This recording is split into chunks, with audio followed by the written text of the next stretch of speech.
Hello guys! Kuya matungda, nanay mong lakjare. Amo nga mong maragta iso put padurang pa ni. Amo mong lepa, amo mong maragta put padurang ni. Do mayam po na mapam nga sige video sena i pot ama yang halake mayam na pambiba punamak hybi comment twbiro pambiba punamak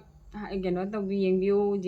poto kamai tawge na ai hairake ai poto siga ai bhe ko ani aba ko ai siga thangalake video singdo video ai di aina shot macha sum na hawani gano duga photo khara le photo du su thangal pirake bag to kamai oirani hairaga higi side bag le ani side bag to design ani ni adugagi akhoi pot hapa punaba akhoi desa chathok pada ni ka chatpa hai ta picnic ka chatpada cha pot hapaga puningba desa ma khoi lai khoromba chatpada keno chatpada desa ma da pot hapa buba dugi bag oirani khoi do design mong le color mayam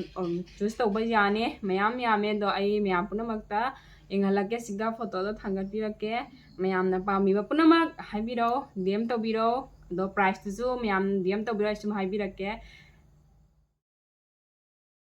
rake photo video kena macha nan sagoni alo video photo do ikne hanjarake mayam punamak na pamiba punamak haibiro DM twbiro comment twbiro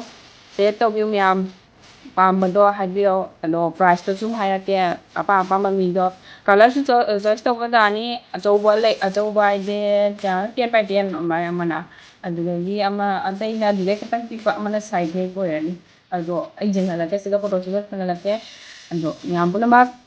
pamba punamak